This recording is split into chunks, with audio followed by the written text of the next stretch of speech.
ഒരു 4 മണിയൊക്കെ ആയപ്പം തന്നെ ഞാൻ ആഗ്രയിലേക്ക് എത്തിയിട്ടുണ്ടായിരുന്നു. ട്രെയിൻ ഇറങ്ങിയ ഞാൻ അവിടെ നിന്ന് അന്വേഷിച്ചിട്ടുണ്ടായിരുന്നു ഇത് താജ്മഹൽ ഓപ്പൺ ആണോ എന്ന്. ഹിന്ദിക്കാരൻ എന്നോട് ഓപ്പൺ ആണ്, നമുക്കെന്ന് അവിടത്തേക്ക് പോവാന്ന് പറഞ്ഞിട്ട് ഞാൻ അയാളെ വണ്ടി കയറിയിരുന്നു. നമ്മുടെ നോർത്തിലേക്ക് പോയി കഴിഞ്ഞാല് നമ്മൾ ഊബറോ അല്ലെങ്കിൽ ഓട്ടോ പിടിക്കുന്നതാണെങ്കിൽ നമുക്ക് എത്തേണ്ട സ്ഥലത്തുള്ള ഗൂഗിൾ മാപ്പ് ഇടുന്ന നല്ലതാണ്. അങ്ങനെ നമ്മൾ താജ്മഹലിലെത്തി. എന്റെ ഹിന്ദി ചിലപ്പം ചങ്ങായിക്ക് മനസ്സിലായില്ലെന്ന് തോന്നുന്നു. ഞാൻ ഇവിടെ എത്തിയൊരു ചങ്ങായിനോട് ചോദിച്ചു, അണ്ണാ താജ്മഹൽ? അപ്പൊ അണ്ണൻ എന്നോട് പറയാണ്, ഇതിന്റെ ഉള്ളിലാണ് താജ്മഹൽ, ഇതിന്റെ ഉള്ളിൽ തന്നെയുണ്ട് താജ്മഹൽ, പക്ഷെ ഇന്ന് തുറക്കും. അപ്പൊ എനിക്ക് കാര്യം മനസ്സിലായി, അണ്ണൻ എന്നെ വട്ടത്തിലും ത്രികോണത്തിലും പരത്തി എന്നുള്ളത്. അവിടുന്ന് ഒരു പരഗതി ഇല്ലാണ്ട് നിൽക്കുമ്പോഴാണ് അംസക്ക ഓട്ടോ ആയിട്ട് വരുന്നത്.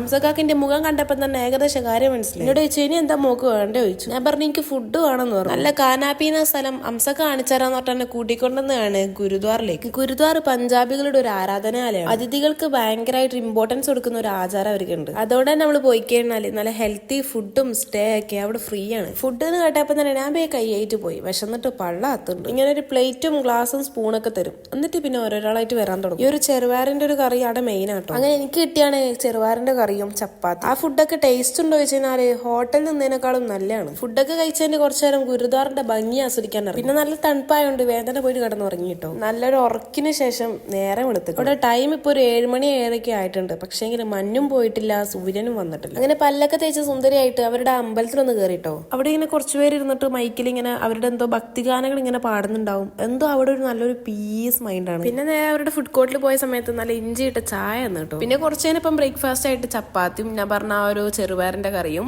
പിന്നെ ഒരു ആലു കറിയും കിട്ടും. ഫുഡൊക്കെ കഴിച്ച് കഴിഞ്ഞാൽ അതിന്റെ അടുത്ത് തന്നെ ഒരു പഞ്ചാബി സ്റ്റോർ ഉണ്ട്. അവിടെ പോയിട്ട് കുറച്ച് സാധനങ്ങളൊക്കെ വാങ്ങി. ഇന്നലെ താജ്മഹൽ കാണാത്ത വിഷമമുള്ളതുകൊണ്ട് ഞാൻ പെട്ടെന്ന് തന്നെ ഊബറാണനെ വിളിച്ചു. താജ്മഹൽ തുറക്കുമ്പോൾ തന്നെ നാനാ ഫസ്റ്റ് കയറണ്ടേ എന്നുള്ളൊരു മൈൻഡ് സെറ്റ് ആയിരുന്നു എനിക്ക്. ഇവിടെ എത്തിയപ്പല്ലേ കുട്ടിമാമ ഞാൻ നെട്ടിയത്. എല്ലാം ഇന്നലെ ഇവിടെ പായിട്ട് കിടന്ന് ഉറങ്ങിയതാന്ന് തോന്നുന്നു. ഇത് അൻപത്തി ചങ്ങായി വടി പോലെ നിൽക്കുന്നതിനെ സമ്മതിക്കണം കേട്ടോ. ഞാൻ ആദ്യം വിചാരിച്ചു ഡമ്മിയാണെന്ന്. പിന്നെ മൂക്കിനടുക്ക് കൈവച്ചപ്പോഴാണ് മനസ്സിലായത് കാറ്റ് വരുന്നുണ്ട്. കാറ്റ് എല്ലാവരും അക്ഷരാർത്ഥത്തിൽ നെട്ടിച്ചുകൊണ്ട് താജ്മഹൽ മഞ്ഞിൽ ഇങ്ങനെ ഒളിച്ചിരിക്കുകയാണ്. പിന്നെ ഒരു 10-15 മണിയായപ്പോ മൂപ്പർ താനെ പൊങ്ങി വന്നിട്ടോ. പിന്നെ നമ്മളെ കാലിന് ഒരു കവറൊക്കെ ഇട്ടിട്ട് വെള്ളാട്ടപ്പോക്കർ പോകുന്നതിന് നമ്മൾ പോകാം. ഒരു 200 രൂപേന്റെ ടിക്കറ്റ് എടുത്തിട്ട് മുംതാസിന്റെ കബർ കാണാൻ പോവാം. താജ്മഹലിന്റെ ഉള്ളിൽ ക്യാമറ അലൗഡ് അല്ലാത്തതുകൊണ്ട് എനിക്ക് നീലക്കൂല ആവാൻ പറ്റിയില്ല. അങ്ങനെ താജ്മഹൽ കണ്ട് ക്ഷീണിച്ച് ഞാനൊരു ചാറ്റ് മസാല തിന്നാൻ പോയിട്ടോ. ഇതാണ് ആ ഗ്രീൻ മസാല, നല്ല ടേസ്റ്റ് ഉണ്ട്. പിന്നെ അതിന്റെ അടുത്താണ് ആഗ്ര ഫോർട്ട്. അങ്ങനെ അതും കണ്ടു. ഒക്കെ കണ്ട് സുഭിഷ്ടിയായ ഞാൻ ബട്ടർ നാനും പനീർ കറി തിന്നാൻ കയറി. ഇനി ആഗ്രയിൽ നിന്നിട്ട് കാര്യമൊന്നുമില്ല എന്ന് മനസ്സിലായ ഞാൻ പെട്ടെന്ന് തന്നെ അമൃത്സറിലേക്ക് ട്രെയിൻ കയറി. അതായത് നമ്മുടെ പഞ്ചാബ്.